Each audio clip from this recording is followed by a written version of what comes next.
Introduction. The book you are about to read is a history of the career, especially the expedition to conquer the Persian Empire, of Alexander III, King of Macedonia, who became known posthumously and inseparably as the Great. Is your cue. Rejoice. We are back with another Sekhie Reacts to Fate. We're doing Alexander the Great. Y'all don't understand. I know what Sekhie's notes look like this time. You always know what my notes look like. Yes, I do. You always get to see them. This just so happens to be Arrian's campaigns of Alexander. Now, it's just a little book. If y'all will excuse me, I am going to go to Vegas and I'll be back in time to start the Fate section. Fucking rude. You see the absolute fucking disrespect I get for the time and effort that I put into these parts of the videos. And just for that, he doesn't have to come back until I'm done. So, Alexander the Great was also known as Alexander III of Macedon, born on either the 20th or the 21st of July in 356 BCE, and he would die on the 10th or the 11th of June, 323 BC. Accounts differ by a day. I would assume that this is likely because of a kind of nighttime, morning after, sort of like, did he die in the evening? Did he die in the morning? Did he perish overnight? You know, when was the birth held? But that sort of thing.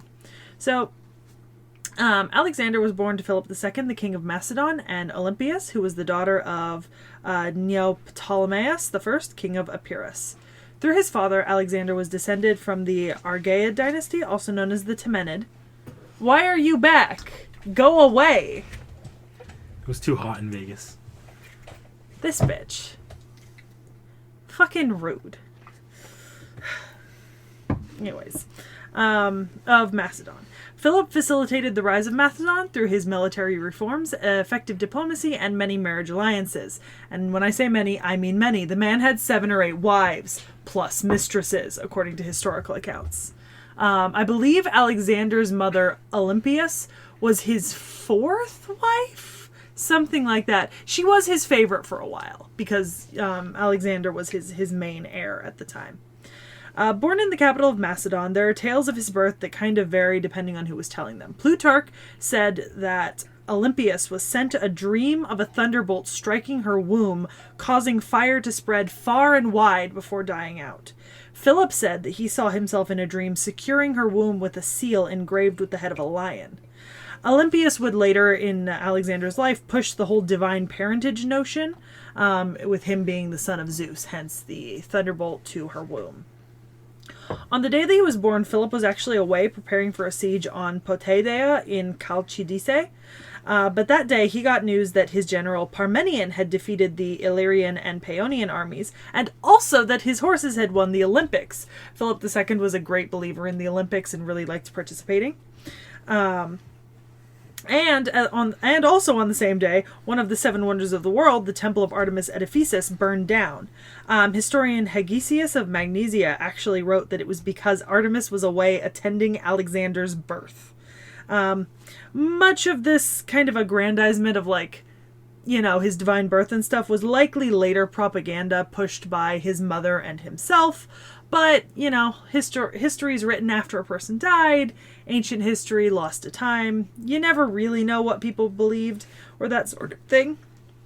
So, as a child, he was taken care of by a nurse named Lanike, who would be the sister of the man who would later become his general, known as Cletus the Black.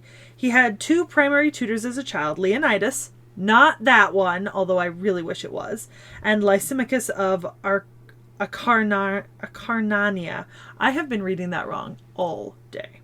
He was taught to read, write, play lyre, ride, fight, and hunt during these early years. Now it's time for the little Bucephalus anecdote, because get you a man who loves you the way Alexander loved Bucephalus. When Alexander was 10, a trader from Thessaly brought Philip II a horse that could not be mounted. Philip was going to have it taken away, but Alexander asked to be allowed to tame the horse. When he was successful, he named him Bucephalus, which meant ox head, and Bucephalus would carry him as far as India in his travels. When he died at around 30 of old age, because, 30 for a horse, Alexander named a city after him called Bucephala, and held a lavish funeral. According to Plutarch, when Philip saw that Bucephalus was tamed, he was overjoyed, kissing his son in tears and declaring, "My boy, you must find a kingdom big enough for your ambitions. Macedon is too small for you." Foreshadowing. I see what you did there, Plutarch. That's good writing. So, Sekhie, this is all very important, but I just saw, the most important news on Twitter. What? The Fanta Blue Raspberry freezes are still at McDonald's. Are they? Apparently. But they weren't there last time we... Oh. I want Blue Raspberry. Now I'm disappointed. Anyway, so, foreshadowing, Plutarch. Good on you. Fucking, hop on your horsey and trot. Once Alexander was 13, Philip began searching for a tutor for him. He considered people like Isocrates and Bucephalus, who offered to resign from the academy to teach him. Yes, I mean that academy, Plato's academy in Athens. This man offered to resign from being the head of Plato's academy in Athens to teach Alexander. Ironically, he didn't choose him. He chose Aristotle. And he would give him the temple of nymphs at Mieza, and agree to completely rebuild his home city of Stagira, which Philip II had razed to the ground, repurchase all the citizens that had been sold into slavery, and pardon all the ones in exile, in order to get him to agree to teach his son. Which, can you say daddy's boy? Good fucking lord, this boy was born with a silver kingdom in his mouth. His daddy literally rebuilt a city just to get him a teacher. Jesus. So this temple would become a boarding school for nobles of Macedon and their allies, with Ptolemy, Hephaestion, and Cassander all attending, as well as many others, many of these students becoming his companions when he was old enough. Aristotle taught medicine, philosophy, morals, religion, logic, and art. Alexander would develop a passion for Homer, and in specific the Iliad, and Aristotle actually gave him an annotated copy that he would later carry with him on campaigns. Can I fangirl a little here? I would love to have an annotated copy of the Iliad from Aristotle. I completely understand why Alexander took this with him almost everywhere. I too would do the same fucking thing.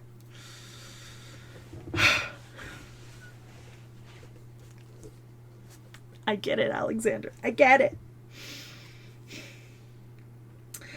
He was also well acquainted with Persians at court, meeting Artabazes II and his daughter Barsine, who would be his future mistress, as well as Amenopes, one of his future satraps there. Suda also said that he was taught by Anaximenes of Lampsacus, who would later accompany on him campaign, but he's the only one who says that. At the age of 16, he was actually left as regent in charge of Macedonia while Philip went on campaign against the Thracians. And during this time, the Mighty tribe would attempt to revolt, and he would put them down, colonizing their territory and founding Alexandropolis in their place. He and his father would then campaign together in various areas of kind of that area of the world for the next few years, eventually marching into the Peloponnese following the Battle of Chaeronea. Welcomed by all cities except for Sparta, Philip would establish the Hellenic alliance centered at Corinth, and be named hegemon, or essentially the leader of this alliance, with an eventual plan to attack the Persian Empire, which had been at odds with the Greek city-states for a long time. What? Nothing related. I spent 3 hours on this. You sit down, shut up, and learn something. Or I could start an awkward C-3PO shot on Twitter. No. In 338, Philip returned to Pella, which was the capital of Macedon, and married Cleopatra Eurydice, which actually destabilized Alexander's position as heir, since Alexander was half Macedonian on account of his mother, and the children of Cleopatra Eurydice and Philip would be full Macedonians. Her father, the general Attalus, actually, at their wedding, prayed for a legitimate heir to arrive soon to the throne. As a result, in 337, he fled with his mother, leaving her with her brother, and continued on to we're on page 2 now, Illyria, where he sought refuge. They sheltered him there as a guest, but after about 6 months and some mediation efforts of a friend of the family, Demaratus, he was returned to Macedon. A year later, the Persian satrap of Caria offered his daughter to Alexander's half-brother, Archidaeus, and his mother and friends tried to tell him that this was a sign that his father was going to put Archidaeus in the position of heir instead of him. Except Philip heard about this, scolded Alexander, saying that he wanted Alexander to have a more worthy bride than a Carian, and then exiled 4 of his friends for participating in this gossip spreading, including Harpalus, Nearchus, Ptolemy, and Ergius, which is hilarious to me. Like, because we're going to hear about Ptolemy again and Nearchus. But, like, his dad was just like, you told my son bad things, you're exiled. Petty. In 336 BCE, Pausanias assassinated Philip while Philip was attending a wedding. And, ironically, as Pausanias was trying to run away, he tripped over a vine and then got killed by 2 of Alexander's companions, Perdiccas and Leonatus. He tripped over a vine. How bad do you have to be at your job of assassinating someone? It's one hell of a way to go. So Alexander was... So I've been writing Alex in my notes this whole time because I didn't want to write out Alexander every time, and now I just keep reading Alex. Fucking lazy bitch. It is 3 pages. So you know how many times I wrote the word Hassan in the last video? Hassan is significantly shorter than Alexander. Alexander was proclaimed king immediately by the nobles and the army at age 20. So, Alexander began his rule by executing any threats to his power that he deemed strong. He executed his cousin and 2 Macedonian princes, and then his mother actually had Cleopatra Eurydice and her daughter Europa, by Philip, burned alive, which Alex was furious about because he hadn't planned to do that. Alex did have Cleopatra Eurydice's father Attalus killed. Thebes, Athens, Thessaly, and Thrace revolted against him in the wake of Philip II's death, but he quelled these through diplomacy and military prowess and was named hegemon like his father before him in the fight against Persia. Before he embarked on his fight against Persia, though, he had to set out to suppress Thrace and Illyria in 335 BC. During that time, Thebes and Athens attempted to rebel again, and so he razed Thebes to the ground, before finally starting to set out on his Asian campaign, leaving Antipater as regent in his place of a peaceful Greece. It only took him razing a city to the ground. Which, honestly, this is going to become a common theme. So, Alexander crossed the Hellespont in 334 BC with 48,000 soldiers, 6,000 cavalry, and 120 ships with crew numbering around 38,000. He symbolically threw a spear into Asian soil to show his intent and his eagerness, which contrasted with his father, who was not as eager for battle and much preferred diplomacy. He proceeded into Asia through Sardis, Miletus, and Halicarnassus, and then moved into the Lycian Mountains and the Pamphylian Plain. At the ancient Phrygian city of Gordium, he undid the Gordian knot, which was only to be undone by the king of all of Asia, King Arthur much. It's the same thing. Like, whoever pulls this sword from the stone shall be the rightful king of all of Britain. Whoever manages to untie this knot shall be the king of all Asia. Except tell them how this specific story ends, because it kind of subverts that. Well, here's the thing, right? In the King Arthur myth, it says, "Whosoever pulleth the sword from the stone." In the Gordius knot one, it says, "He who undoes the knot." It doesn't specify how it needs to be undone.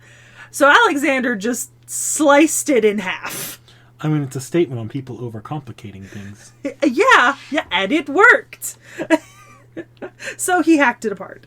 In 333 BC, he crossed the Taurus Mountains into Cilicia, and after a long bout of illness, marched into Syria. He fought Darius, succeeding the second time in direct combat, taking most of the Levant at this time. In 332, he attacked Tyre, laid siege, and decimated the city, massacring the men and selling the women and children into slavery. After this, he proceeded towards Egypt, with only the city of Gaza resisting along the way. Gaza would suffer the same fate as Tyre. He was crowned pharaoh of Egypt in the temple of T.H.E in Memphis and named the son of Amun and founded Alexandria. He then embarked on a campaign of building and rebuilding monuments to the gods, reforming the tax system, and organizing occupation before he left in 331 BCE.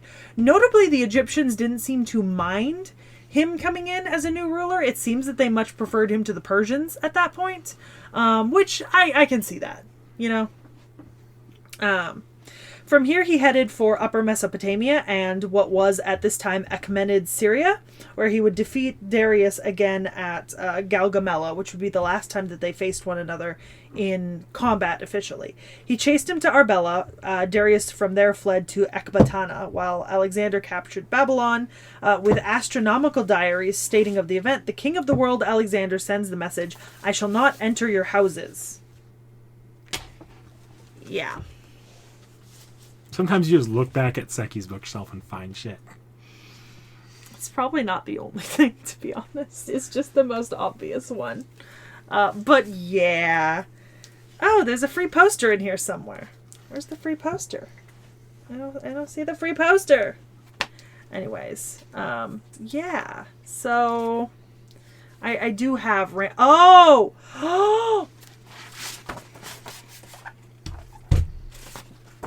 That is the free poster!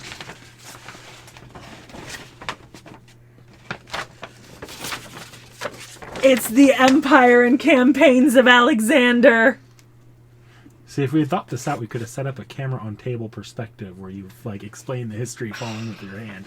I mean, I'm very tempted to pull up a map anyways and like follow along. I just chose not to. But it is! And it has the dates! Including the returns of Nearchus and Crater. Okay, we haven't gotten to that point yet in the story.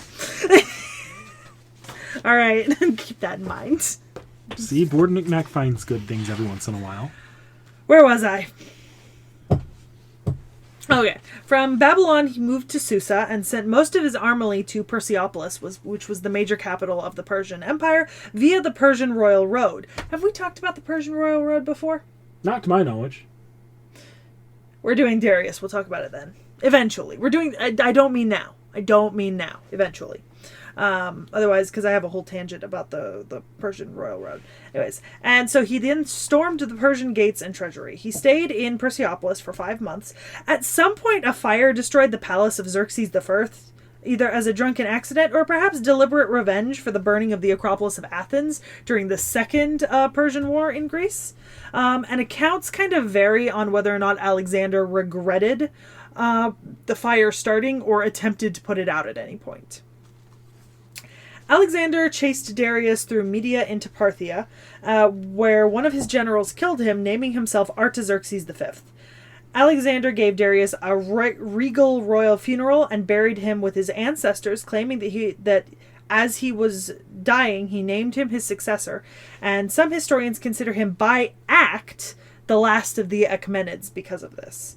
And because he kept to a lot of Persian... He didn't try to, like, reorganize the Persian Empire into, like, Greek sort of organization. He left it in, like, the Persian style with, like, the Persian royals and the satraps and stuff like that, just installing some of his own men. His conquest seems to be more like holding empires and places at sword tip, I guess, and telling them to take care of this one specific ally of mine who will call the lord or the new leader of this area. And doesn't change anything, and we're just going to move on. And making new cities. I think there's something like 40 cities named after Alexander from his conquests throughout Alexandria.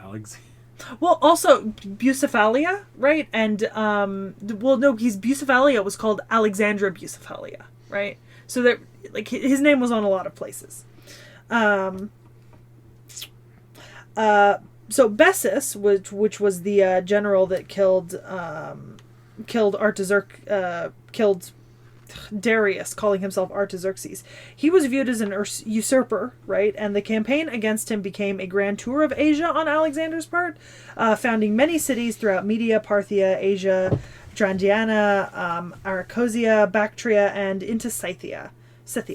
In 329, Spitamenes betrayed Bessus to Ptolemy, and he was executed, but then Spitamenes raised Sogdiana in revolt while Alexander was on the Jaxartes. He would defeat the Scythians, and then Spitamenes, who was killed by his men as a result of this. During this time, he adopted Persian elements at his court, most notably the practice of proskinesis. This is what I was telling you about before. It's the symbolic kissing of the hand, or prostration to your social superiors. I was asking Nick that, like, do you think that this might be like an ancient root to like an ancient kind of root of like the custom of, to hold your hand out, kiss the hand or the ring, or just like the prostration to the floor in the Western world? Because it could be like, that sort of thing. If it's written about in enough history books, you think how much like Western Europe admired the classics and Alexander the Great, My personal pet theory is that the French, or the ancestors of the French, just really liked kissing things, and eventually that became a thing. But so this was one of the traditions he kept at court, with the aim of securing the support of the upper classes of the Persians, but this actually alienated his Greek supporters, and he would eventually abandon the practice. Because of his overall actions in Persia, it was hard to claim himself as a successor to Darius, so in many ways he became his avenger in history books. A plot against his life was discovered, and Philotes, an officer, was executed for not informing him of this. This would then require the death of his father, Parmenion, to be executed. Which is interesting, because I think in Fate officially, Parmenion is one of the Ionia Hetairoi that's summoned. Correct? I mean, correct me if I'm wrong. But that's fascinating. No, it's not? Huh. I thought there was a P name. Ptolemy. I thought there was another P name. No, off the top of my head. Ptolemy? Eumenes? You might be thinking of the campaign. I think in the Euphrates? campaign we might have thrown out a couple extra names. Maybe that's it. That's maybe it. Anyways, notably because we've mentioned him before already. Anyways, so interestingly enough, remember I mentioned Cletus the Black earlier, right? Sister of his nurse. He had actually saved Alexander's life at Granicus. Alexander actually killed him in a drunken fit in Maracanda when he accused Alexander of having a corrupt and oriental lifestyle and abandoning his Macedonian traditions, which in some ways was true. He was adapting to a lot of Persian customs because he was spending obviously a lot of time in Persia at a very kind of developmental point in his life and his outlook, which is not a bad thing, but you could see how Macedonian generals would be like, it feels like you're abandoning our traditions in favor of the traditions of these like other people, and that's not a good thing. You don't want your men to start complaining about this. There was also later another plot against him by like some of his royal pages. His historian Callisthenes of Olynthos was implicated, and then he was tortured to death on the rack and killed. Interestingly, Macedonia break. What was happening here for the last couple of years while Alexander was off everywhere else but Macedonia? Actually, in all this time in Greece, like at this point, Antipater only had to put down one minor revolt in 331, and Greece was experiencing pretty much unprecedented peace and prosperity, even though Alexander's constant demands for troops would weaken Macedonia over time throughout this period of history. But Greece was doing great. Imagine that if all the men are fighting on the front lines, there's not many men left to revolt back in the kingdom. Yeah. So after dealing with Spitamenes and marrying Roxana, one of his three noted wives, to cement diplomatic relations, Alexander turned towards India. He invited the leaders of Gandhara to swear to him. Only Ambi complied, and Alexander actually awarded him with many gifts, and then Ambi would help Hephaestion and Perdiccas build a bridge across the Indus River at the Hund bend of the river, so that they could move further into India. By 326, the winter, he had progressed into the Kunar, Garakas, Swat, and Brunner valleys, finally facing up against the Asakenoi at Masaga, Ora, and Arnos. They were the main people who kind of like refused to bow to him when he arrived in India. He slaughtered the populations and razed the cities to the ground, crossing the Indus. He then fought King Porus and made him an ally because he admired his bravery. Here, Bucephalus died, and he named the city Bucephalia. He also named the city Nicaea at the time, after Nike, the goddess of victory. East of this was the Ganges and the Nanda Empire of the Magadha. And fearing the large forces of the empires past the Ganges, and exhausted by the long campaign, his army refused to march any further. They literally just said, we're not going any further, we want to go home. We're not going on your campaign. Which, I get it. I get it. Sekhie does that same thing all the time on the channel. I think I'm doing good. Don't make me drag this out. Because I can. I am already almost done with this section. He sent much of his army to Carmania with his general Craterus, commissioning a fleet to explore the Persian Gulf under Fleet Admiral Nearchus, while heading back to Persia on the more difficult southern route, reaching Susa in 324 BC. Back in Persia, he actually discovered the misbehavior of many of his generals and satraps along the way. He would end up executing several of them as examples. By then, he paid the debts of his soldiers and promised to send the overaged and disabled back home, although many refused to leave. He gave Persians and Macedonians titles and married many of his Macedonian Persian subjects to one another in sort of diplomatic marriages, although most of them didn't last longer than a year or two. He discovered the guards of the tomb of Cyrus the Great had desecrated it and had them executed, as he admired him greatly after reading Xenophon's Cyropaedia, which, same, Alexander, same. He then traveled to Ecbatana to retrieve the bulk of his treasure, where his friend Hephaestion would die here from either illness or poisoning.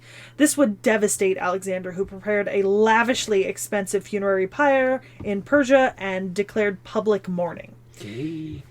And historians will call them close friends, besties, roommates, colleagues, anything but lovers.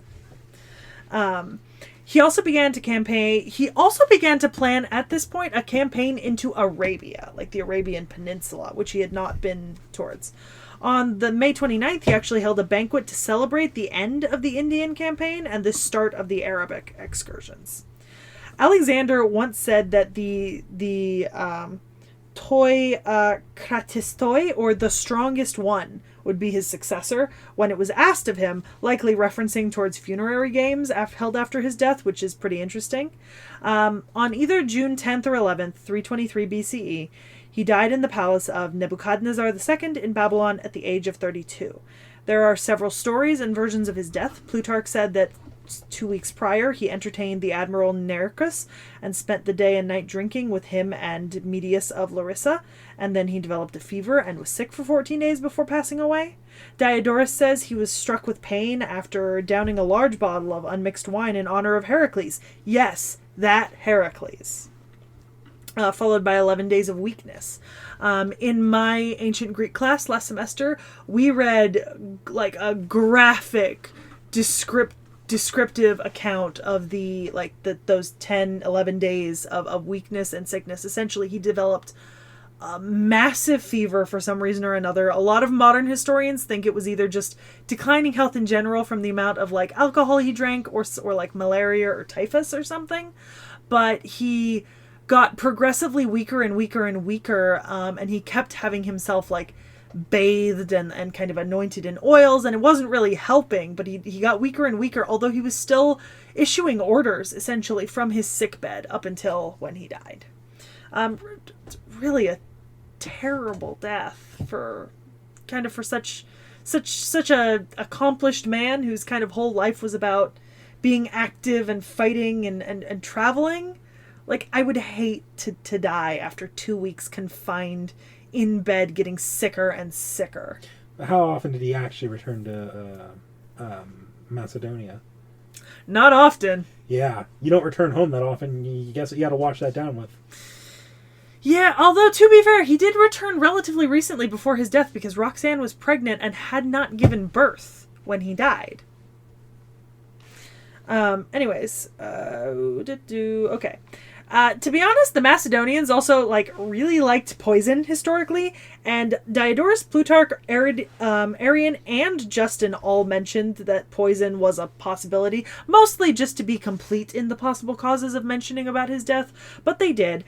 Typically, in the case of a poisoning conspiracy, Antipater is implicated as the ruler of Macedon at the time, holding a lot of power. Otherwise, natural causes or according to several historians, heartbreak and anguish from the death of Hephaestion. Died of a broken heart. And a dead liver. I mean, you can do both. Yeah. His body was placed in a gold anthropoid sarcophagus filled with honey to dissolve. Why the fuck? Honey is a dissolvent. If you put a body in honey, it will dissolve. Honey eats... I love honey. I use honey a lot. Do not bathe in honey for extended periods of time. It's not good. What were they trying to do? Create liquidified Alexander? Yes, and then serve him to the kingdom on toast. And then they placed that sarcophagus inside a gold casket. Interestingly enough, on his funerary procession's way home to Macedonia, Ptolemy seized control of it and took it to Memphis, where his son Ptolemy II Philadelphus would eventually move it to Alexandria, where it would remain till late antiquity. Ptolemy IX Lathrios, one of the final Ptolemies, actually replaced the gold sarcophagus with glass to make more coins out of the gold that the sarcophagus was made of. And then recently a massive tomb at Amphipolis that dates to his time was discovered.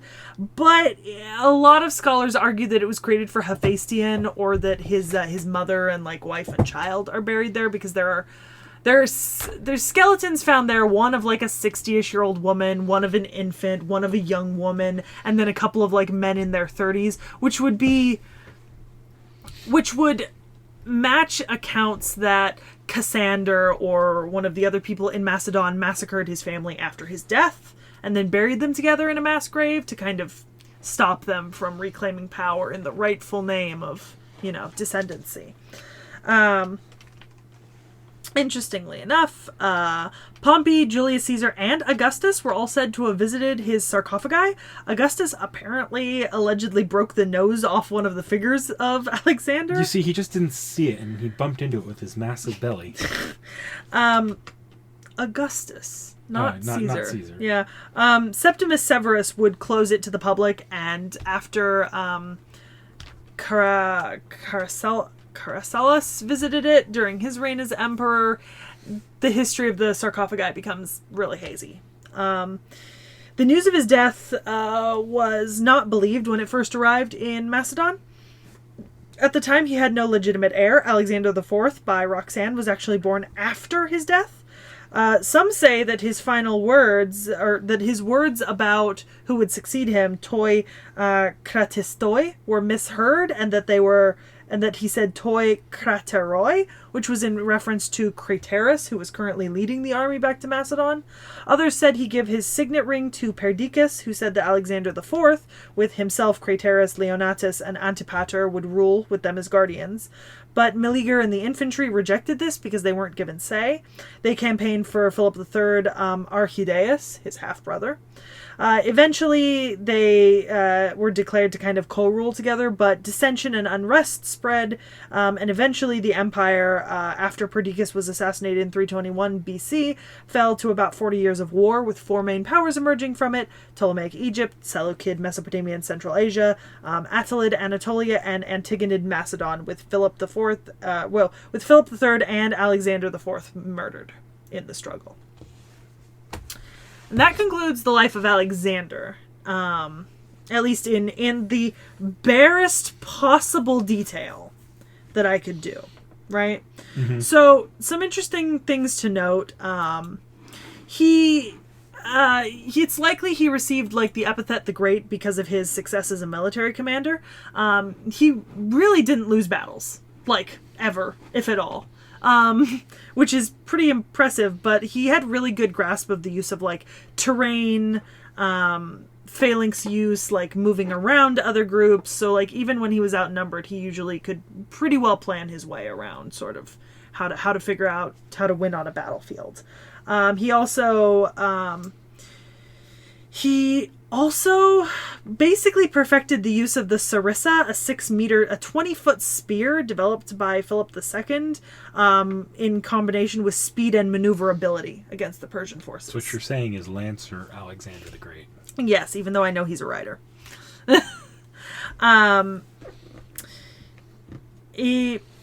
So he was also, in general, I mean, as like a physical appearance, he's generally shown as like classically handsome, you know, and often, ironically, a lot of later emperors and rulers would base their own facial sculpt after busts of Alexander to kind of give them some sort of like ruling legitimacy about this, which was pretty interesting. Personality-wise, he was a lot more, what's the word? Impulsive than his father. He was more eager to jump into things, and relatively competitive, and pretty rash. I mean, I told you that he killed, one of the people, one of his companions who he was, raised with the sister of, because he insinuated that he was abandoning Macedonian tradition. I mean, he killed him in a drunken bar fight. That is not the actions of someone who is well thought out. Yeah, it's not. It's really not. So, just briefly, Hephaestion was an ancient Macedonian nobleman and general of Alexander the Great. One of his companions. The relationship between Alexander and Hephaestion has been compared to that of Achilles and Patroclus, which is notable. Because that's also an absolutely gay history relationship. Hates lovers. But Hephaestion had a very, very well-honored military career, was very, very close with Alexander, and when he died at Ecbatana, he was only 32, and was cremated, and his ashes were taken to Babylon. Literally, when Alexander died, he was still planning massive monuments to Hephaestion's death. Man couldn't even, on his deathbed, stop planning, to enshrine Hephaestion as some kind of modern god. No. Bucephalus, all you need to know is he is the best horsey in antiquity. The best. Good boy. Good boy. Interestingly enough, I thought I'd mention this because it came across it when I was researching it. There were conspiracy theories in the ancient world that told me the first Soter was actually that he was actually the illegitimate half-brother of Alexander, which is pretty fucking hilarious because the conspiracy goes that Philip II slept with his mother while she was married to, Ptolemy's official father, and so they don't actually know the fatherhood of it, but that was likely developed a couple generations down the line to elevate the Ptolemaic line to being officially descended from Alexander and Philip, but it's still pretty fucking hilarious when you think about it. I know Ptolemy is one of the commanders you can summon in the Ionia Hetairoi. Yeah. So Mithrenes is another one. Mithrenes was a Persian commander, and he was one of the people who was fighting in the Battle of Granicus, where Alexander almost lost his life and was saved by Crataeus the Black. He surrendered to Alexander at this time and was treated with great distinction, becoming one of his most trusted companions, fighting for him at Gaugamela against Darius and onwards, eventually being appointed satrap of Armenia. I've said satrap a few times now. I'm sorry, do you know what a satrap is? No, not even a little bit. A satrap is just the Persian word for a governor of a province. I forget that other people don't always know all the same words I do from classes, so it's nothing special. It's a governor position. Then we've got Eumenes. That's another summonable one. Yeah, Eumenes is summonable. He was a Greek general, also named a satrap. He participated in the wars of Alexander and served as his personal secretary. Eventually, he was appointed. I believe he had some title. I think the highest title he ever got was satrap. But he did. That was after the death of Alexander, actually. He was the satrap of Cappadocia and Paphlagonia, which are over towards out towards Babylon. He was given these in the partitioning of Alexander's empire at the end by Perdiccas and Leonatus and that sort of thing. What? Nothing. So, Parmenion, who for some reason I thought Parmenion was summoned. We might have thrown his name down there because there are some unnamed. So let me be clear. Anyone who's ever fought in Iskandar's army is part of the Ionia Hetairoi. Yeah, they're in there. Okay. So then if I were to go check in the campaign right now, it might be there. We just might have attached him to one of the unnamed people we know are in there. Yeah. So, but I just thought Parmenion was interesting because if you did put him in the campaign, it's interesting you put Parmenion, considering that he was assassinated by Alexander for the treason of his son quite early on in the story. Which is why I noted it down, because I recognized that name, and I found that to be a little odd. But, whatever. I included Cassander for the specific purpose that Cassander was one of his companions at the school in Merza with Aristotle, but Cassander would end up becoming the king of Macedon, and annihilating his entire family in the years after his death, in order to claim legitimacy and make sure that there was no one to kind of come between him and the throne. And I thought that was interesting. Interestingly enough, he actually named his children Philip IV and Alexander V. Which, you pass royal names down in dynasties at this time. But still, He would take over Macedonia from 317 until 297, restoring peace and prosperity. One of the reasons why there was so much fighting in Macedonia, I mentioned earlier, was that by the time that Alexander died, the strength of Macedonia was sapped. Like, they had been supplying him with soldiers for what equates to like a 10-year campaign? Is it 10 years? Hold on. I want to find a...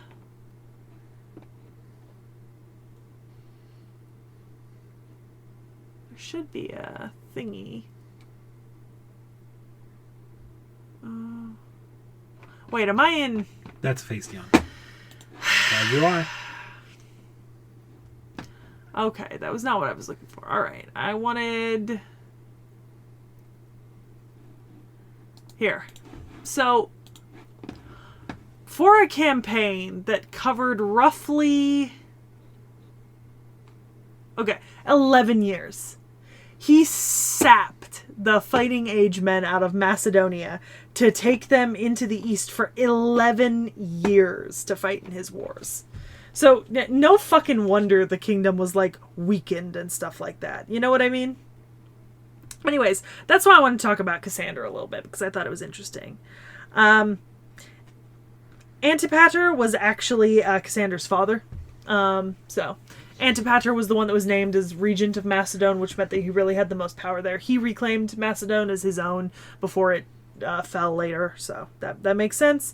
And then Perdiccas would be more interesting if he hadn't been assassinated 2 years after Alexander. He really would be, because Perdiccas had, for all intents and purposes, he had the most power, because he seemed to have the most power because he's the one who decided on the partitioning of the empire, and he's the one who made this council, and he's the one who kind of chose who was going to co-rule in name under the guidance of the council.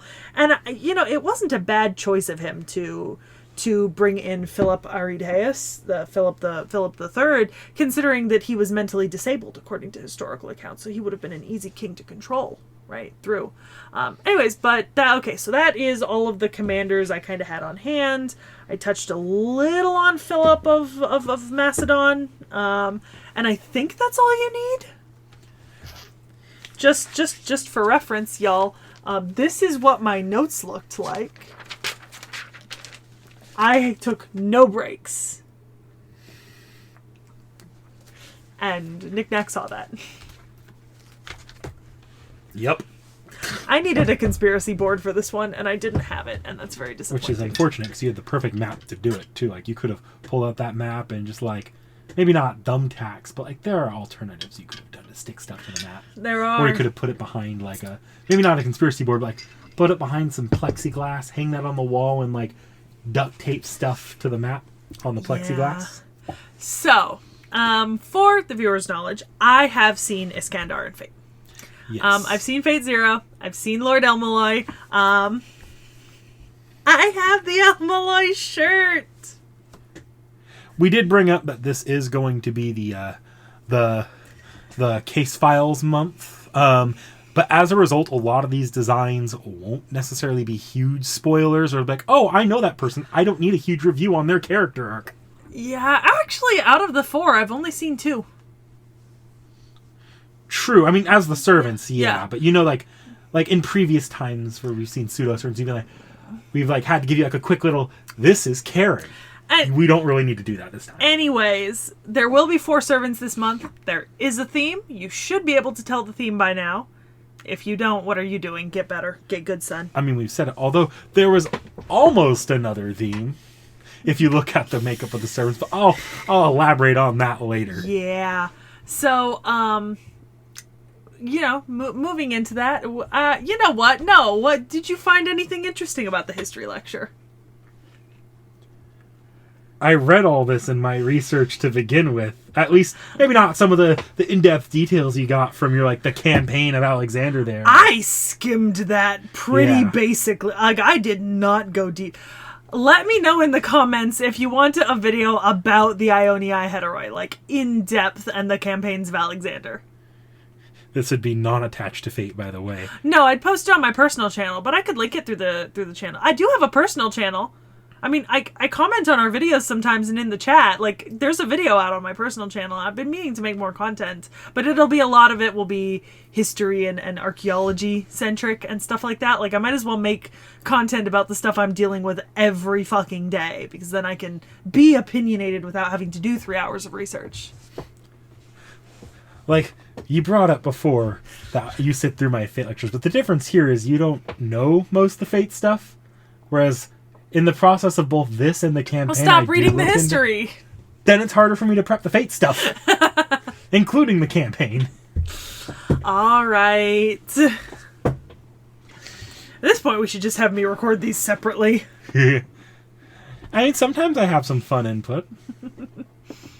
Also, just as a note while he's switching around tabs, I did use the classical names for most of the places and people that I mentioned. So if you didn't recognize them, it's likely because they go by a different name now. For example, where he killed Cretaeus, I said Marakanda. That's modern-day Samarkand. So, place names, they differ. That sort of thing. It's I'm used to this tense buildup of switching over to the design, but there's no need for that today. To be fair, I know that we're also covering Alexander the Servant, who is separate. I have not seen Alexander. True. Yes, we'll get to that when we get there. But just so you can see the FGO card arts and sprites. Oh, I love him so much. Bucephalus! Ah, yes. Look. If I could say one thing about Lord Elmaloy II, it's that he has good taste in men. And yes, for those of you in the comments who might leave a comment about it, I have gone on AO3 and read all of the Iskandar x Elmaloy fanfiction. I have favorited a few of those stories. Just because I know they exist here, because this is an older character, we should have some alternate little artworks here as well. Oh, there's my t-shirt! Look, show him in my t-shirt! Look at that! It's the same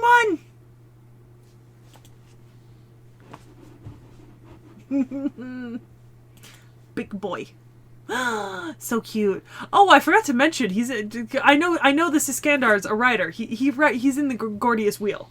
That turns it, it's his chariot. Yeah, usually he is. Yeah. I mean, he could be on Bucephalus' beer. Beer! He feels like a beer man. So that's oh my god, it's in a chicken shirt. Oh shit, I forgot to pull up a version of his NP. It's in a chicken shirt. You I'll can pull that it up later. Oh yeah, just some alternate costumes here. I assume you appreciate that one. I do. You know me. Oh, that's unfortunate. My baby. Yes. Yes. And then we've seen this before. My baby. Both of my babies. That's just some FGO shit. Oh, it's so pretty. That is not Iskandar, so we're going to close out at that. No, it is not. So I love him so. Oh, wait. Character lines. In relation to other characters? We'll get there in a second. I'm just scrolling down in case I missed something. Okay, I did not. Okay. Let me get back to my notes here. Jesus. Good. Very regal. Love this man. That little, like, scrolling through all the designs, that's what's going to replace our normal servant reveal here, because... Yeah. All right, let me see here. So, should have been better prepared. I'm kidding. Well, I'm sorry, I can give you, like, my full read out my notes here. I don't know, man. That giant pause. So, a lot of my notes here, and this is just because this is how I normally go about these, is I just sort of described Iskandar's personality. Did I kind of get that?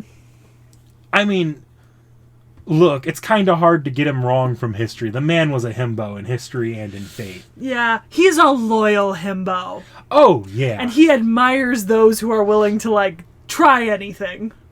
Yeah, so this is the funny thing, and I guess this is where I spent a lot of my notes on. They use him in fate, because at this point you've seen enough Artori to know her sort of deal of, I regret how Avalon went. Iskandar's like, I regret nothing. Yeah. I lived life to the fullest. Iskandar's interesting because he was written as a foil to how Artori was written in Fate Zero, to be, in his entire shtick is that you just don't, if you're going to make a mistake, that doesn't matter so long as you don't disrespect your, you have to be proud of what you accomplished, regardless of where you ended up. Yeah. He should be confident and proud. His enemies should be confident and proud. His allies should be confident and proud. Yeah, you can get that with fighting and... You get that, too, with his treatment of Darius III and his anger at some of his allies, right? Not just Darius. I mean, the man regularly made allies of enemies that he admired. Mm-hmm. Like, you have... look, for all intents and purposes, right? I talked about him, like, razing towns to the ground, selling people into slavery, massacring men and stuff. But, like... you have to think, yeah, it's brutal, but things were a little bit more brutal back then in general. Like, conquerors were a lot more kill happy, and it was kind of what you did to control the population. So it wasn't really all that unusual. The only real problem with this mindset that you see in Fate, and I'm pretty sure you see it in history too, from what I've read, he doesn't exactly always have a plan B, because, you know, the thought never really crosses his mind, plan A maybe won't this work. is a bad idea. Oh, she's healed, by the way, people. I know you saw a couple videos back. She was struggling. She's healed. It's a shrimpy. He's, in general, just not a schemer at all. Nope. Hello.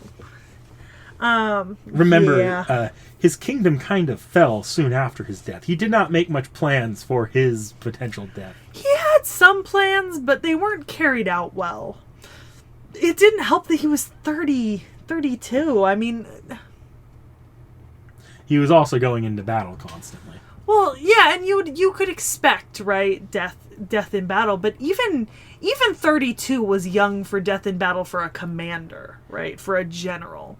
Normally they lived a little bit older if they weren't massacred as the result of a war. I mean, he didn't even have a son yet, officially. It's not like he was fighting an invading army where his death would be the end of his kingdom. He was the invader. Yeah. So there probably should have been some contingency plan if he fell in battle. At least more of one than what he seemed to have. Or maybe there was, and Perdiccas just never carried it out. You want to stop showing everyone my Mesoamerica notes? Sorry. Jesus. Every fucking time. Stop fiddling with the mouse. I am going to go ahead and move down to his relationship lines, though, because those actually are pretty insightful here. And yes, for these ones, you probably won't want to read these. Mm-hmm. Okay, so I start with Waver. So, initially disliked Iskandar for his boisterous ways, comments about his short stature and disobedience despite being his servant. Nonetheless, the two were quick to bond during the Fourth Fuyuki Holy Grail War. Iskandar came to admire his wit and determination, despite Waver having the lowest opinions of himself. During their first encounter with the other servant, Cainith Archibald Elmaloy begins to berate and torment Waver. Iskandar instantly defends Waver's dignity. Despite being timid, at least Waver would ride with him, and Iskandar notes that only someone who will ride onto the battlefield with him is worthy of being his master. Before the final battle against Gilgamesh, Waver becomes Iskandar's subordinate. The bond between them continued to hold after the Grail War, with Iskandar visiting Waver in his dreams years after. I remember in Lord Elmaloy when he's making Iskandar in the computer game. Yeah. Also, does that mean that I get to be worthy of being his master because I rode into battle with him on the chariot? You'll find out later, I'm sure. So we recently played through a chapter where I just used his chariot as like a bowling ball in a bowling alley. Just knocking down enemies like pins at fucking bowling. It was great. So, alright, well, Iskandar considers Artoria to be both naive and foolish for her idealism. He doesn't despise her personally. He admires Artoria for her abilities as a servant. As such, he greatly wishes to have her as part of his army. Iskandar feels sorrow towards Artoria and her ideals, believing that the burden of them to be too great for a little girl who should have had a normal life. Isn't that Britain's king of knights? Her expression is telling me she's free of her doubts. This is not good. I'm happy for her, but this feeling of exhilaration, let me go tease her for a bit. Oh, Artoria Lancer. What's this? Am I still drunk from yesterday? I think I'm seeing the king of knights, but with a more rounded body. And she rides a fine steed, though it's no match for my Bucephalus. I bet Bucephalus would love the dun stallion. Gilgamesh. Although he wishes for them to join forces in conquest, Iskandar understands that he and Gilgamesh can never be friends. He also hates the sick pleasure Gilgamesh takes in watching Artoria despair under the weight of her ideals. He considers him to be the most troublesome of foes, yet even more worrying as an ally. This is a surprise. The King of Heroes is here with you. He's trouble as an enemy, but he's even more troublesome as an ally. You don't happen to have any difficulties with him, do you? That's fair. Because this is Golden King Gilgamesh, right? Asshole Gilgamesh? Yeah. Zhuge Huh, there's that strategist with the stern face. Eumenes would put up a good fight. Or maybe he's still a bit immature on the inside. It'd sure be interesting to have him meet Hephaestion. Wish you could summon Elmaloy into the Ionia Hetairoi. Technically could. Okay, I'm not going to bother with Alexander. Well, we're not coming back to remember these lines are all from their perspective. Oh, never mind. Okay. Hey there now. So you have the immature me tagging along with you too? You sure are a cruel master. I'm a bit embarrassed. Adorable. Darius III, huh? I have quite a history with that king, but I regret that we never shared a drink. I thought maybe it'd be different this time, but his current form is from the third time I pursued him. It seems that our destiny is ever to kill each other. That's fair. Mutual respect. A rematch between their Ionia Hetairoi and Athanaton 10,000. Right, Achilles. What? Achilles, the great hero, is here? To think... So, there's an anecdote. Yep. Hang your hand. There's an anecdote.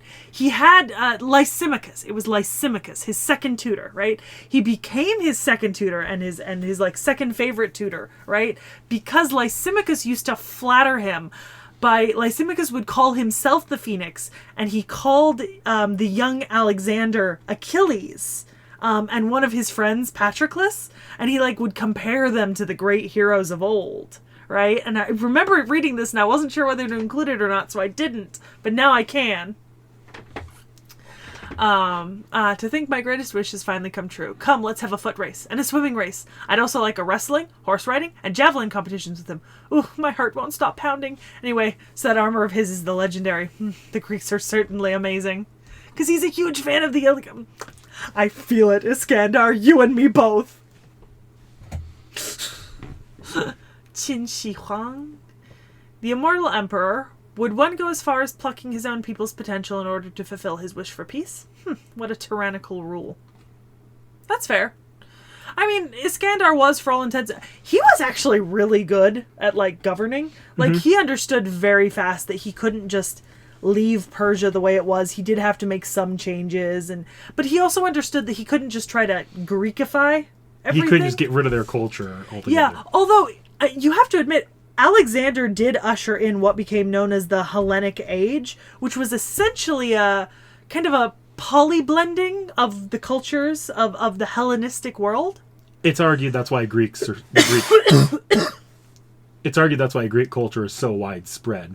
Yeah, that's why Greek culture still had such a huge place, even in the Roman Empire. It's why this was kind of carried across Despite, Greece just kind of being a loose collection of city-states that you wouldn't consider that powerful separately. Exactly. Okay, Ozymandias. Even the Pharaoh of the Sun is here too. I'd like to take a peek inside that shrine of his, but I feel I'd be in mortal peril if I tried. I don't know, you're both sons of the sun god. Alright, I figured you'd appreciate all of these. I did, I like them. if some of them, just amusing, some of them actually have insight into Iskandar as a ruler and as a character. Have we done Achilles yet? Yes, we did. I thought so. Oh, yeah, green hair. Yep. Yeah. Green-haired Achilles. Sorry, green-haired coup. Yeah, that's the one. So Iskandar... I kept thinking back to see if we'd done him, and I could only think of the Greek month earlier this year, and I was struggling. Iskandar is considered a top servant, so think Gilgamesh as far as power goes. Yeah. He's actually, though, compared to other top servants, he's hilariously slow on foot, and while he's no slouch in physical combat, compared to other servants that are normally in that classification, he's just not that great. Mm-hmm. But he ends up fighting more with his chariot. His chariot, you've alluded to it, the Gordius wheel is great. Love it. It's busted. It's awesome. I see that they mention his sword here, the Spatha. Yeah. The sword of the Cupriotes, given to him by the king of the Cypriots. I did read about that, didn't think to include it. I do think it's interesting that the hilt is decorated with the likeliness of a lion, considering that story about Philip and the seal of the lion head. Yeah. And then you brought up that he claimed descendancy from Zeus. Yeah, originally his mother, but in later years he would refer to himself as the son of Zeus Ammon, like Zeus-Ammon. Like the sun god and the thunder god, kings of two pantheons. Fate will say that while that probably wasn't true. Oh, yeah, no. His mom was nutty. The fact that he's claiming it and he is that is so well noted from him that he claims it is enough to give him divinity. I mean, I would like to put forth the argument that what is divinity outside of the ability of your name to live on forever and for people to respect you, and has he not achieved that? Does Alexander's obviously it's name... more than that, otherwise there'd be a lot more divine servants in Fate. No, but I mean, like, does in terms of like tactile, right? Like things that we can still experience, does his name not live on better than some gods?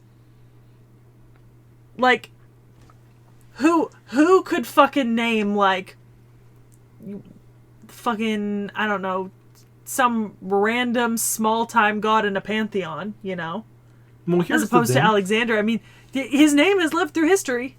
That's a form of divinity, I would say. That's kind of accounted for with the fact of Fate, Throne of Heroes kind of stuff. And you will see when we get to we will be covering some minor gods later this year. Not in the video you think. Where... Yeah, Iskandar definitely does, like, just as a servant, even if you disregard that divinity, it's just so much more powerful than them. Yeah. Because they just... Yeah, I get it. They're not really that well known as gods. Yeah, I get it. What the divinity does give him, though, is basically all of his attacks are Zeus charged. He just gets electricity in all of his attacks. Yep, I remember. So I guess give you a chance to look over his skills here. I've seen them and experienced them. I have to say, I have only used Via Expugnatio once. I think it's interesting that they chose the Roman word for the Roman name for something like that, but okay. And I have used Ionia Hetairoi officially once now. It was an experience. So just a few notes here on the two noble phantasms. The Via Expugnatia, that is actually enough. Like, it is a match for Excalibur as far as an NP goes. Most of that has to do with the fact of the bulls being Zeus powered. Yep. Forget AC/DC, Edison, Tesla. It's all about ZC, Zeus charge. Yep. Oh, you do need to read this, though. Just in case you doubted that we just picked some of the language from D&D. Okay. Alright, hang on. Damage is decided twice, first by the hooves, then by wheels of chariot, along with all the physical damage and the effects of lightnings and manifestation of Zeus. Should the target fail its strength check, additional damage will be dealt. Just more evidence that Fate was designed for a tabletop campaign. So, and then the fucking reality marble. I fucking know this one. Everybody who's seen Fate Zero knows it. It's only one of the most iconic scenes in that anime. I literally got to use it for the first time in our last major chapter, and like the amount of tabs open on my screen and just the sheer turn order economy was mine. It is just, the problem was, like, in campaign, it's hard to balance around that because in lore it is that broken. I did also kind of extra break it with that other one thing. Okay, that other one thing wasn't supposed to happen. That was a breach of lore, and I just didn't catch that. But you let it happen, which was fun. Yeah, because I hold to if there's a mistake in the rules, you get to do it that one time. I will warn you about it, and you won't do it again. So I think was it Hephaestion can summon the rule that kind of got broken, right? That shouldn't have been able to happen was that one of the generals summoned his NP is actually to summon another. Well, lore-wise, shadow the character? generals shouldn't be able to access their NPs, more or less. Well, yeah, but it wasn't written anywhere in there in the original text. So when I was looking through NPs to try and figure out what was going to happen, because I assumed I could use the NPs, one of the generals, is it Parmenion? No, it's Hephaestion. It's Hephaestion? So I was right the first time. Hephaestion can summon Shadow, right? The Faker, basically, as like a whole nother separate servant. And Faker's got her own Gordius wheel under a different name. And because Nick Nack didn't catch it, he let me do it once. It will not happen again, I'm sure. I'm sure it's been fixed. It has. I will note that in campaign I did keep it accurate that you have to kill a certain amount of his soldiers to actually knock down the reality marble, because once that bitch is summoned, that is not Iskandar and his master holding most of the mana. The mana is actually being supplied by some of the soldiers. And then you mentioned something that I wanted to follow up on. Oh, God. Oh, boy. There is some implication that the Ionia Hetairoi will not discriminate against those who loyally served Iskandar. Yes. Even those responsible for his empire's fall will still join because they remain loyal to him. Because of that, there is implication that even Waver, who declared his loyalty to Iskandar during the Fourth Wiki Holy Grail War, could be summoned inside of it after death. That is one of his actual potential ideas on how to reunite with Iskandar. Aww. It is just speculation, though. To be fair, he'd be a good replacement for Ptolemy Caster? Or is Ptolemy the assassin and Eumenes is the caster? I can't remember what I did with... They don't actually have classes. Those are just something we flourished for because... Campaign, I just wanted to flesh out those as much as possible. Either way, they're fun. It's a pain and a half to run, but it's fun. Let's see. I opened too many tabs, but this is the perfect tab to reopen that on. So we're just going to move that to the side here, and I'll search it up in a second. So first off, I had to mute this video. Oh, God. Oh, is it using Fate Zero soundtrack? It is actually going to show you both the before, like the original version of this NP and the old one and the new one. Jesus fucking Christ. Look at those old-ass soldier sprites. Look at how many of them there are. Just trample him. Jesus. Just trampled to oblivion. And this is the new one. Okay. Oh. Ah, fancier. Oh. Look at that slutty little pet cutout. Look at that cleavage. I'm here for it. And that is Iskandar. Look! So cute. Sorry. Next, of course, arcade.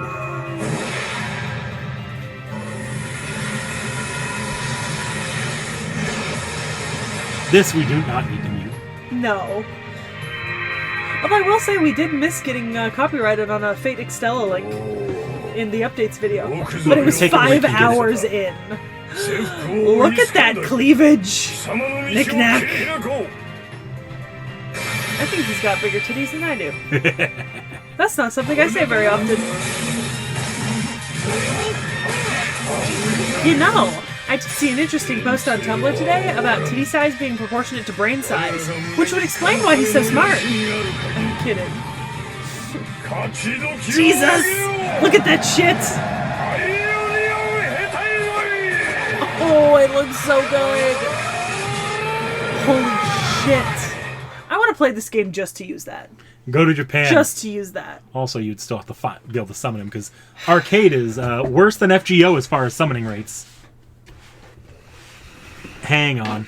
Hi, Knick-knack here.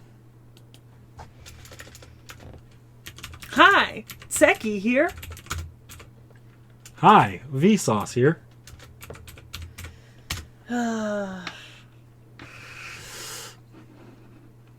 I'm gonna hope the NP is here. That's a big hope. We might need to cut this part out, but we'll come back if we do. God, it looks so fucking good.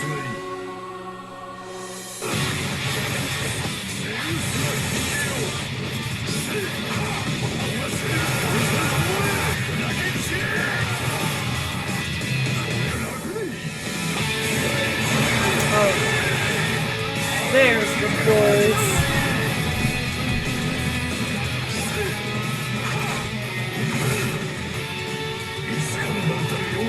Yup, Ionia Hetairoi, the King's Army.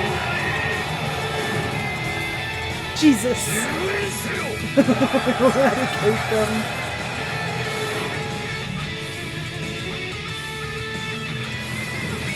A hail of spears. You know how sometimes you feel like a hail of arrows? Spears. Fucking glorious. Tamamo. That one is available in the US. Cool. You should close those videos. Give us more tab economy. Well, close that when I go into the next servants. Okay, I'll close my eyes. Okay.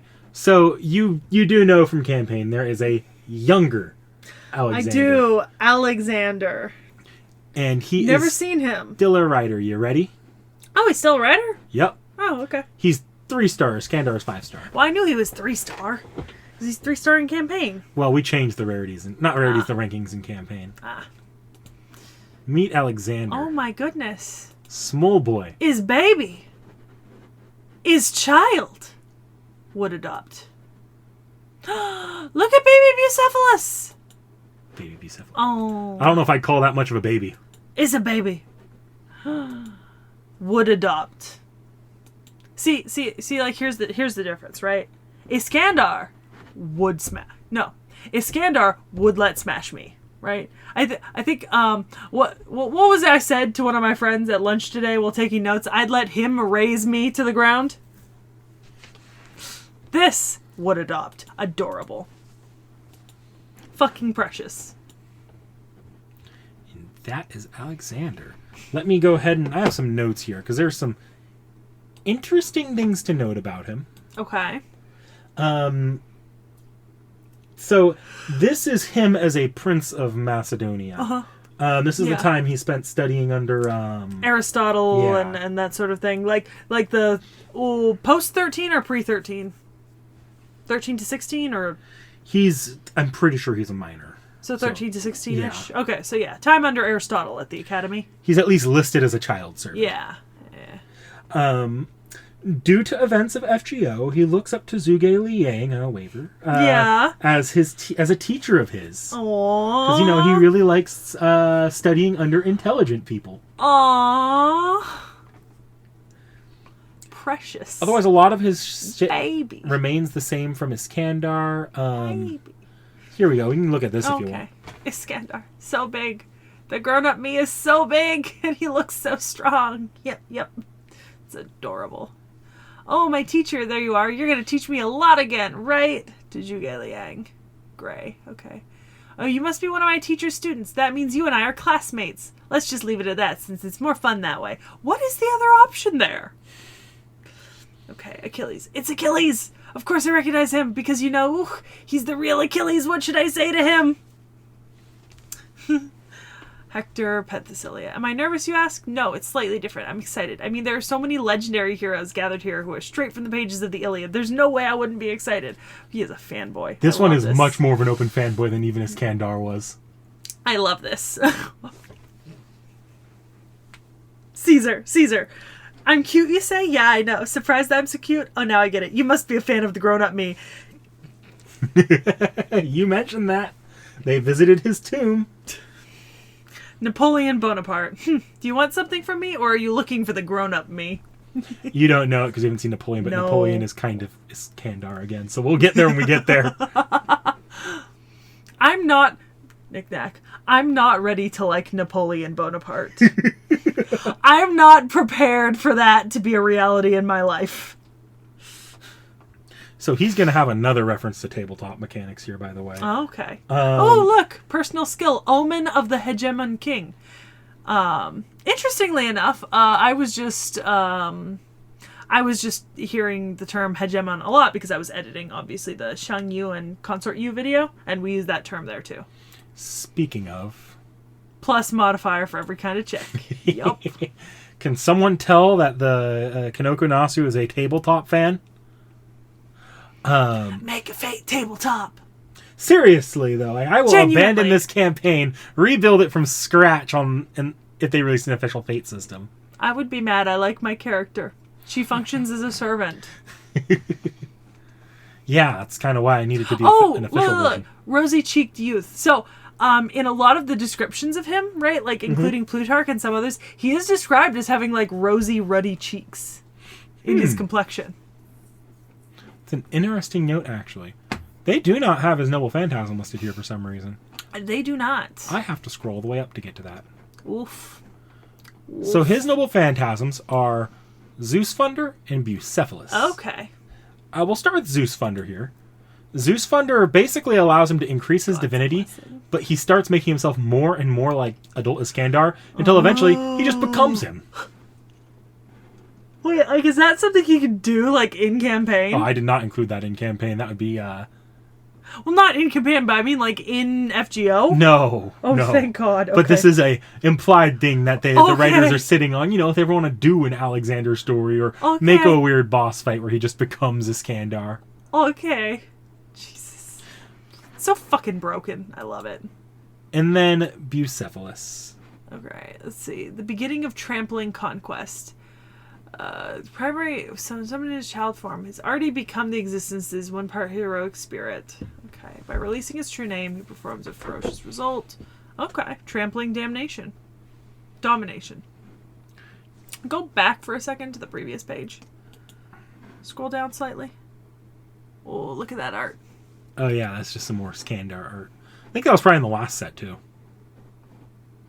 Yeah, but I don't always get to see all of those little extra images if you don't show them to me. Well, I did. I scrolled through a lot of those images, actually. No, but you didn't open those. Ah. You just kind of scrolled past them so fast I didn't really get to catch them. You only showed me like a few. I don't know what that's from, but that's not the normal FG art, so... it is not. Just thought I'd show that to you. Yeah. Anyways, I like it. All right, so... Oh, entry of Alexander into Babylon. That makes sense. Yeah. What happened in Babylon, Sekhie? That's what happened in Babylon. Oh. Well, actually, no, this is... If we get copyrighted here, just mute this section.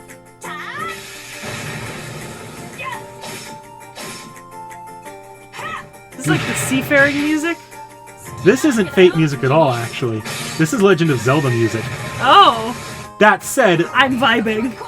Normally, Nintendo these days is pretty safe with...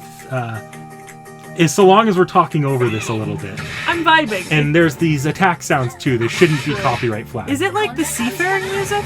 It's Wind Waker, which is a Zelda game entirely on a boat. Ah, that makes sense. It feels boat-ish. It's the pirate Zelda game. Yeah, it feels boat-ish. It's my favorite Zelda game.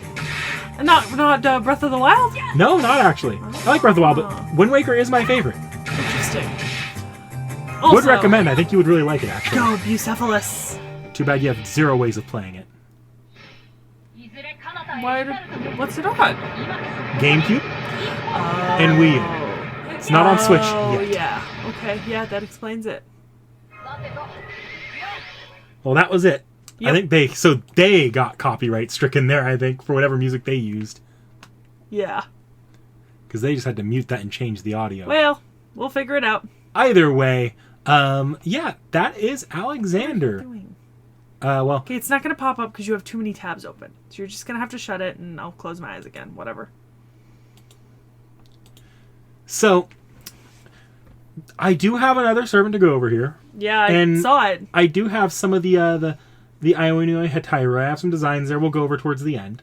But, in the meantime, there is an officially written story about Alexander or Iskandar and Waver. Iskandar in the story goes by Tank Man. Sekhie Otoko. What the fuck? So I don't know how to feel about that. This is Tank Man from Sekhie Otoko. He is a rich man who lives in a mansion with his household servants, whom are everyone from the Ionia Hetairoi. He saves an Elmoloi girl from being harassed, and the two eventually fall in love. Aww. That's all I have for today. Aww. This is Gender Bent Waver for your time. That's precious. I love it. Would read. But why don't I get into some of the Ionia Hetairoi designs now? Okay. So, this is the Ionia Hetairoi. Some artwork. Oh, shit. I can't click into it. But it looks really cool. I wish you could, because it looks stunning. I know. Suppose there's another side. Oh, it's a GIF. Oh, it's the anime. Oh, yeah. You've seen that scene. Yeah. Against Hassan. So, yeah, you can see the different people in there here. So, Bucephalus, we saw this earlier. Yep. Cute. This is Eumenes. Okay, so Knick-Knack put these in campaign, but the way that the Roll20 does it, I can't actually see the images. So we actually probably should substitute these images out, because I think these are newer or they weren't on the wiki back when we did it. Yeah, because some of them were black and white. Yeah. Yeah. Well, he looks fucking really cool. The 10 out of 10 on character design. I know there's not a whole lot about him, but he looks pretty cool. Yeah. You note that he looks a little bit similar to Elmoloi. He does, yes. When Fate Zero first came out, some people mistook him for being... an Elmoloi dressed up in... They mistook him for being Elmoloi in the Ionia Hetairoi. Yeah, I can see why. This is Hephaestion. Yep. Hot. I mean... Hephaestion, we actually do have a known skill. Yeah. It's called For He is Another Iskandar. Basically, if he wants to, he can just use Iskandar's skill and even his noble phantasms. Yeah, Faker's his sister, right? In the lore? Yeah. I'll get into their lore in a minute. Yeah, I've met Faker, obviously, because we watched Lord Elmoloi, the second case files. This is Mithrenes. Mm-hmm. Okay. We don't have much on him. No, you didn't have much on any of these, but still. Yeah. He's the Persian general. Ptolemy. You know what? He looks like a Ptolemy. I don't know what that means, but it makes sense to me. What does that mean? I don't know, but it somehow makes sense. If you put that in front of me without telling me who that was, I could guess Ptolemy. I'm not sure what about it is. It's just a vibe. And then we have some designs here. This is an unknown Ionia Hetairoi soldier here. Another unknown one. This one's turbaned. Yeah. And this is a spearman who looks oddly kind of like Achilles. A little bit, yeah. Maybe intentional. And then I don't know what the fuck's going on with this guy. He just looks like his best life. He's ready to kill someone, though. Oh yeah, he's about to kill someone. But yes, you do know Faker here, so yes. Faker. I do know Faker. Faker is the fake Iskandar, the shadow Iskandar. The body double. Yep. Now, did you manage... What do you remember of her lore from the books? I don't know if you... Not a ton. I probably remember more from Case Files, which was books 4 and 5. Yeah. I remember that...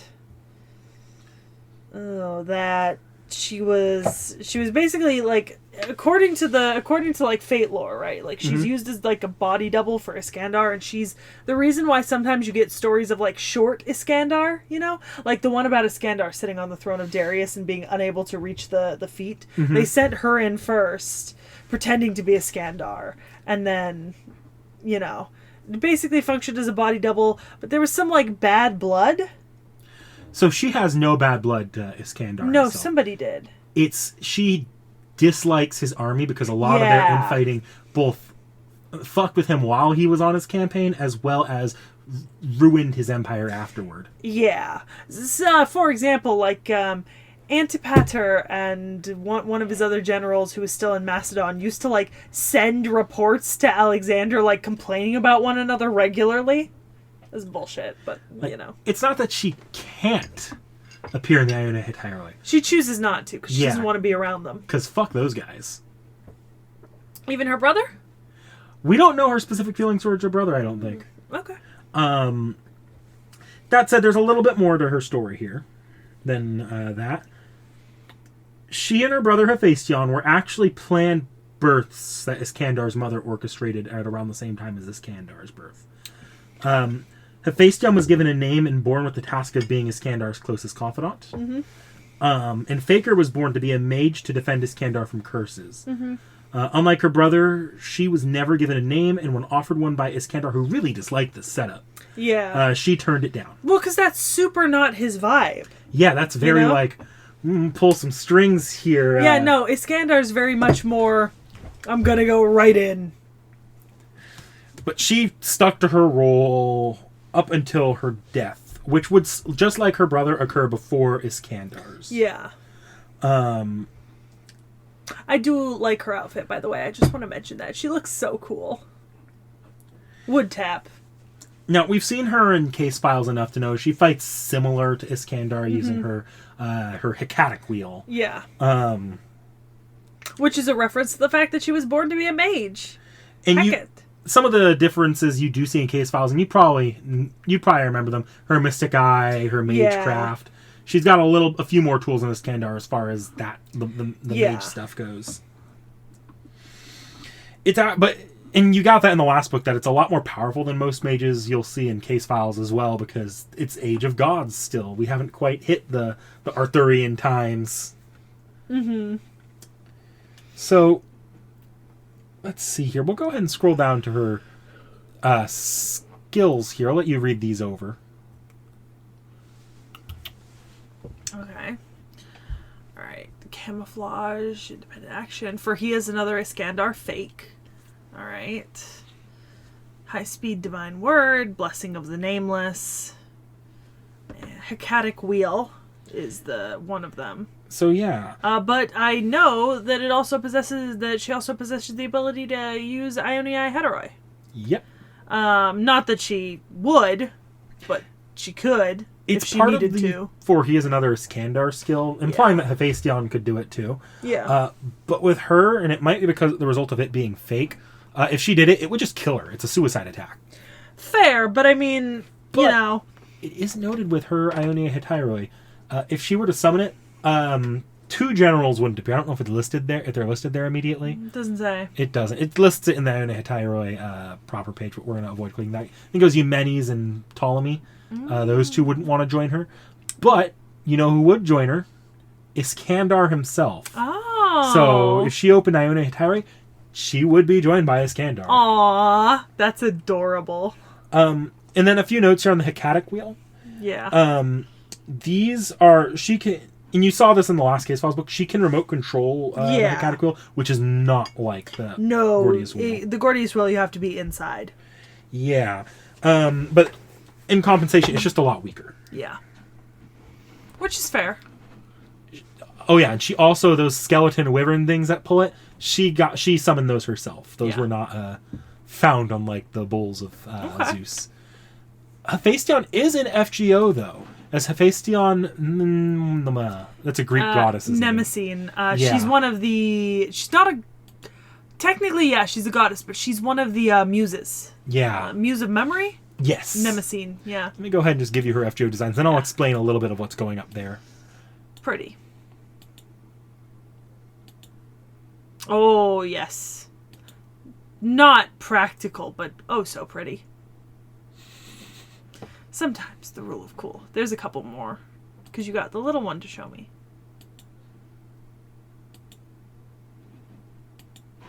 Yeah. So cute. So what's going on here, the reason for the name change here, that is actually one of Chaldea's computer systems. Okay. They named it. This is not the Greek goddess that she is fused with. She's fused with one of Chaldea's computers. It's their fucking memory bank. Yeah. I won't say why, but let's just say it becomes... They lose it, and then it finds them. Where's the fucking Princess Diaries gif? We're not supposed to lose it. We are supposed to find it. So... Some of the implication here is, outside of case files, there's some implication that she just wouldn't be summonable at all, normally. But due to the events of FGO, this is not just Faker. This is Faker from case files, with full memories leading up to the 10th book of case files where she dies. Okay. Okay.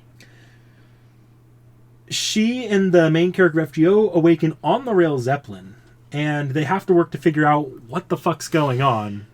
And that's when they find out she merged with a portion of Chaldea's computer. I don't know.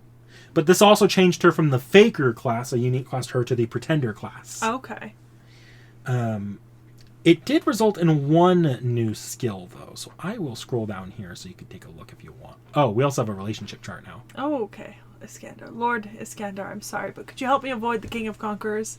Why, you ask? Part of it's because I'm too ashamed to meet him face to face, even if he doesn't care, but one of these days.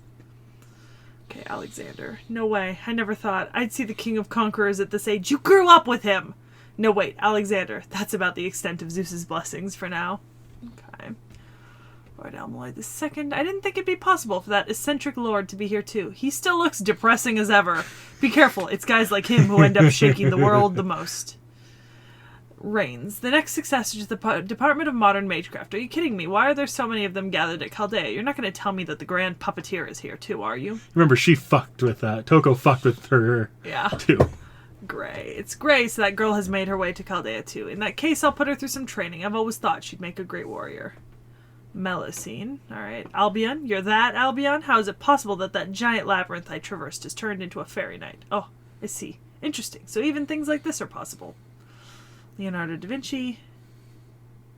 Please stay in good health as Fatal. How's it? Emiya.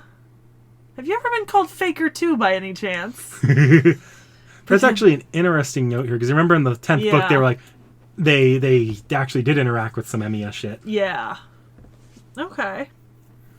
Alright, but down here at skills, I believe her new... Well, she has territory creation now. Yeah. And Oblivion. So these two are new skills here. Mm-hmm. Yeah. Which, that makes sense. Nice. So, and then, yeah. She actually has different animations for two of her entries, I think so. Look at that.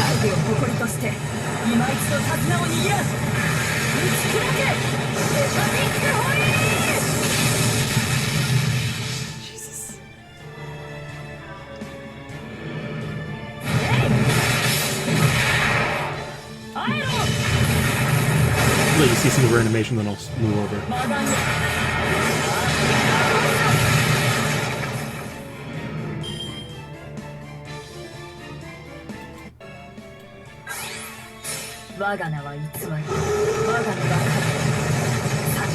So this might be slightly different. Otherwise, we're just seeing this again. I think we're just seeing it again. Just a different outfit. Yeah. Just a different outfit. Yeah. Okay. So yeah, and that is Hephaestion. Let me clean up our tabs here, and then we'll do CEs. Yeah.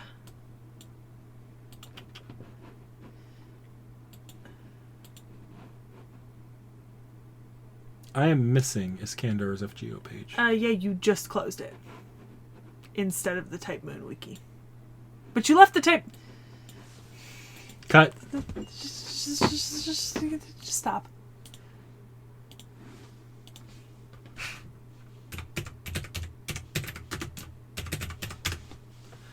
Alright. Is it... No. It's the other one. No. It's... None of the above. Get rid of a C fate? It doesn't matter! And type in FGO. Well, no, it's because there's 50 billion wikis. I know, but if you could have just given me another fucking name. The C fate would not have mattered. Okay. Alright.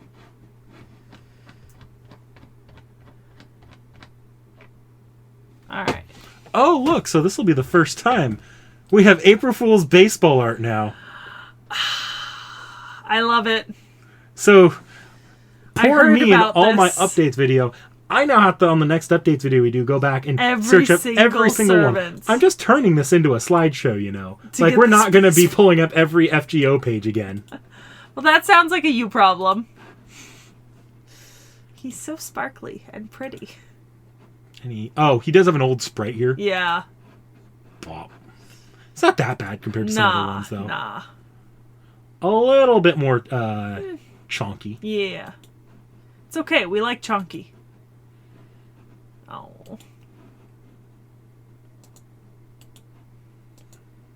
Do you want me to go ahead and open these? Do you want me to open these so it's easier for... What do you mean, do I want you to... I meant it's easier for me to use the mouse from my angle. Do you want me to open them? No, I'm fine. It's not that hard. You're not outside of that little... Just ignore me. His rightful place. Look who that is. Yep, it's little Malloy. Once a great king went on an expedition to the farthest lands. Raise the flag so his name shall be known throughout the world. Praise his name so his authority shall leave a mark on the world. And that's why we shall continue to march forward. The expedition will not end. Glory lies beyond the horizon. It's worth the challenge because it's unreachable. Until the eventual end of time, praise and show to the world the path of conquest, all to be with our great king. So this is Bonsi, I No, assume. it's not, actually. Oh, it's not? It's Old Servant. This is one of those servants that was released before Bond CE's. Yeah. And pre the first Valentine's. Great. Looks great, though. Love this. This was released as part of the Fate Zero collab event. Okay. I like it. So is this Bond? No. Yep. Oh, it is? No, Gordius not. Oh, yeah, I see it now. Okay. It's smashed apart.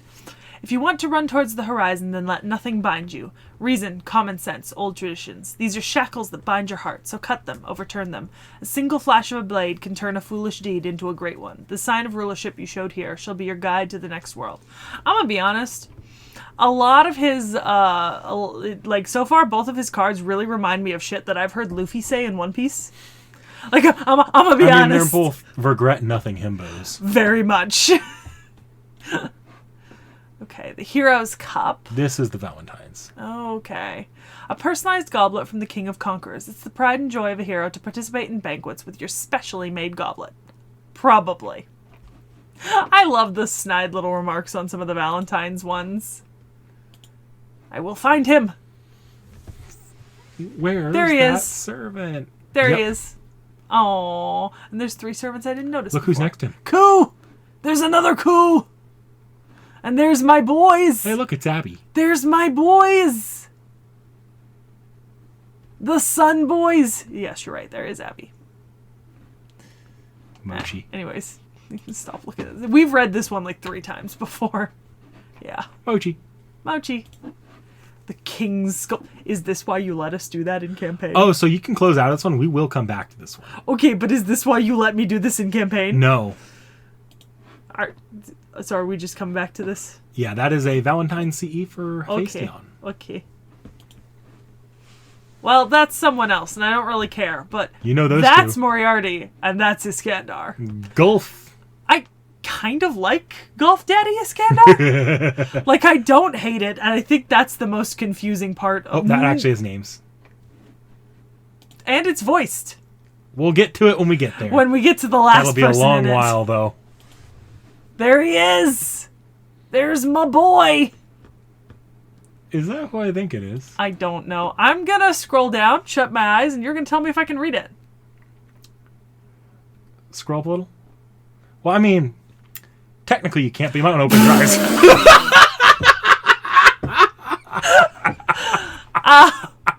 Helpful. Very helpful. Stunningly comprehensively helpful. Truly. But I'm pretty sure that was Super Orion in there with him. Okay. And then in the background there was Ivan. Oh, okay. There was another one you didn't know there, though. Yeah. All right. Let's see. Okay. There's a baseball. Baseball boy. They're on the Macedonia team. Look at that shit. I found out that baseball game has entire ass lore behind it that I am not going over right now. I love it. Oh, icons. Sprites. Look, old sprites. Others. Oh, that's an interesting. Oh, that looks good. Yeah, old Waver and old Iskandar and young Waver and young Iskandar. That's awesome. This is a computer background. This may be my new computer background. Ooh. Oh, yeah. Racing. I know where that's from. That's from a horse. So there's a horse racing mobile game in Japan that they collabed with. That's from that thing. Nice. Or promotional art for it. All right. Oh, Jesus. There's a reason why there's more CEs for Alexander. You can skip this one. Okay. All right. Teacher and I. Aww. Look. I love it. I love it.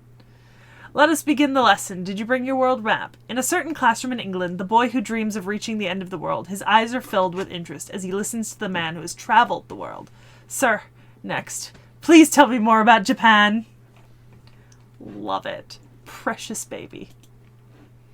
I want an Alexander figure now, too. Cask of Wise Man. Okay. I met a wise man after my first battle. He preferred...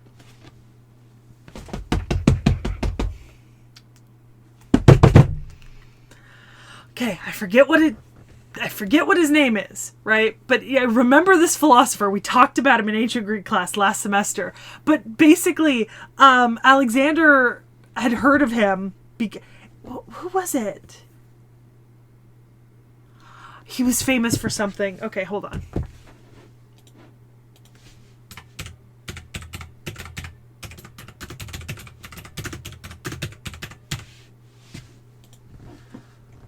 Diogenes. Of Sinope. Is this the correct one? Yes. Okay. Because Diogenes was what was he? Diogenes was a cynic. We talked about this when we were talking about cynicism. But basically, Diogenes, he like came and he stood in front of Diogenes and he like asked him a question or something.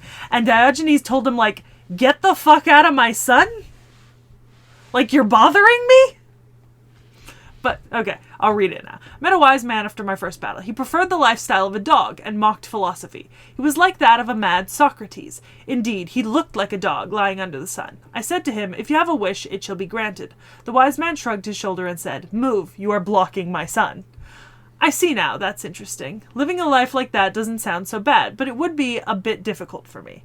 So one of the things about, like, cynics in ancient Greece is that, like, it was, like, cynics were often called dogs because they were considered, like, dirty and had, like, a lack of decorum because of the way that they practiced their kind of, like, moral philosophy. Like, the cynics believed that you could do anything in the street instead of in private. Like, you could just take a shit in the street. You could, like, fuck in the street because nothing is private, everything is public, and it's not dirty, so you can do it in public. But then everyone else was like, "That's dirty, go shit in your own home." Hey, Sekhie, what time is it? It's after 9. So far after 9. Anyways, I like this. Okay, reading Ilias. The Iliad. By Homer!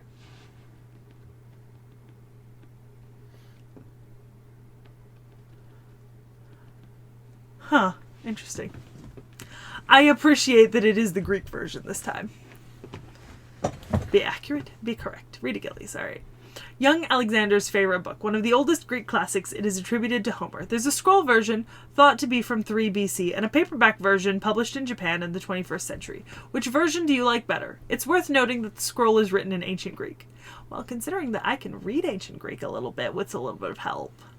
Whereas you can't read Japanese with any help.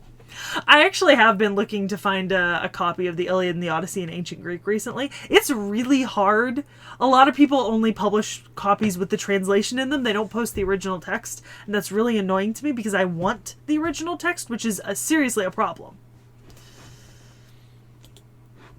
Just go rob a museum. Beach volleyball.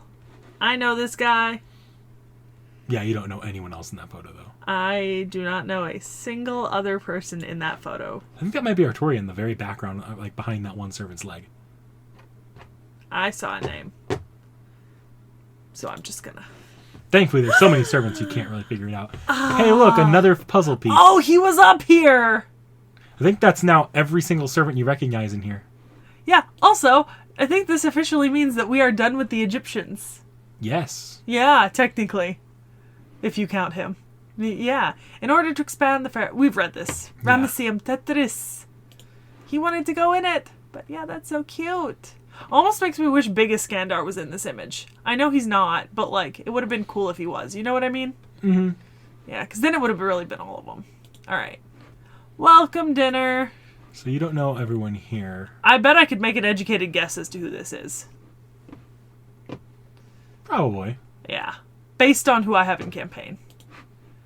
Am I good? Yeah, you're good. Okay. Welcome to our diner. We've saved a seat just for you, miss. 4 young men greet you. Enjoy this moment of pure bliss. Adorable. Alright, the God's deal. There he is. Yep. Am I good? Jesus, that's a lot of writing. Scroll up again. Am I good? Almost. I want to make sure there's one thing that might be spoiled for you. It's actually, no, you're not good. No? No. Okay.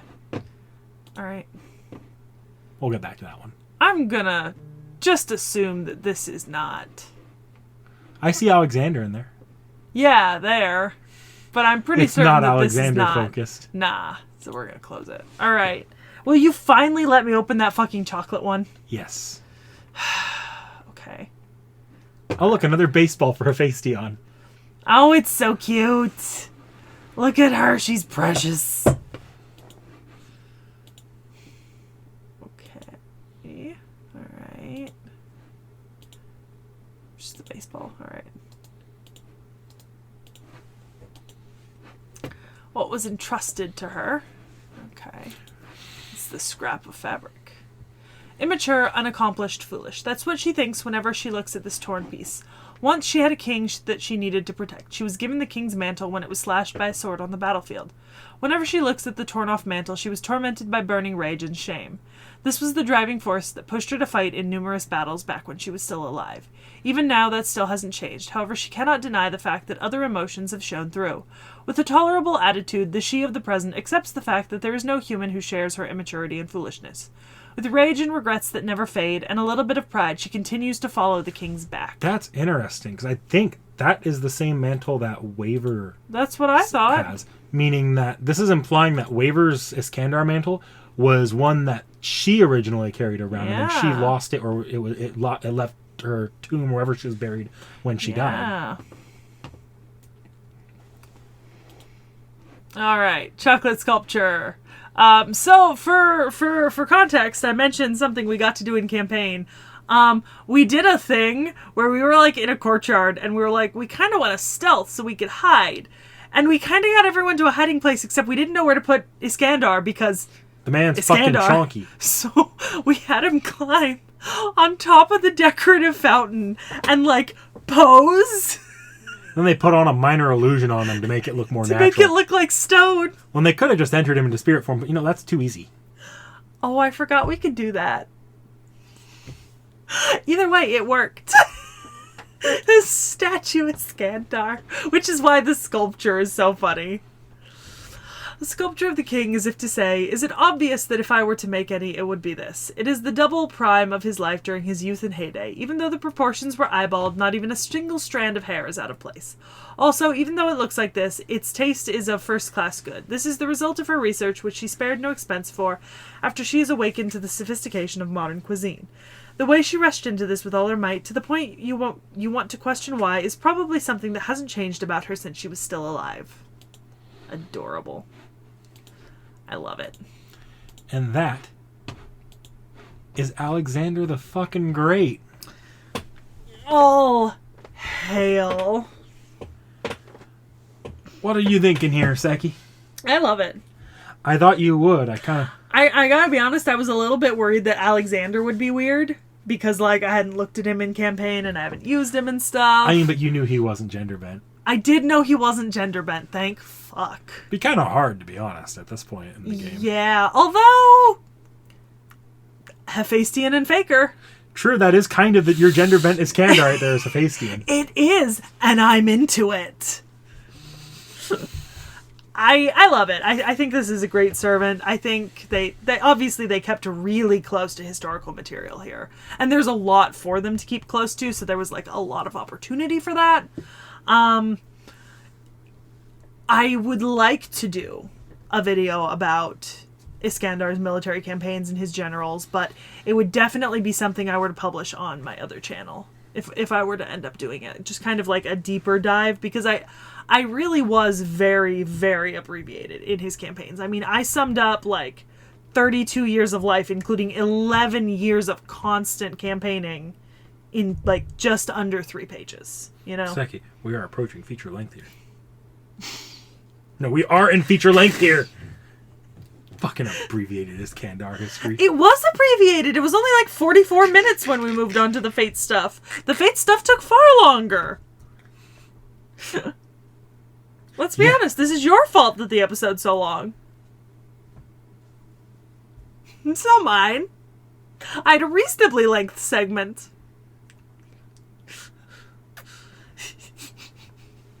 The Lux. The Death Glare. So, I guess with that being said... We've kind of revealed the theme this month already, but I have a hard time deciding if we should do an end of video hint or not. I don't think so. I think the hint is enough. I'm going to be wearing this t-shirt for the rest of the month, by the way. Yeah, just remember it. This is Case Files month. You will see someone related to Case Files. I'll give you a hint. Their name was in this video with it on the text and on a screen. But fun fact, so was every other Case Files servant. Good luck, you motherfuckers.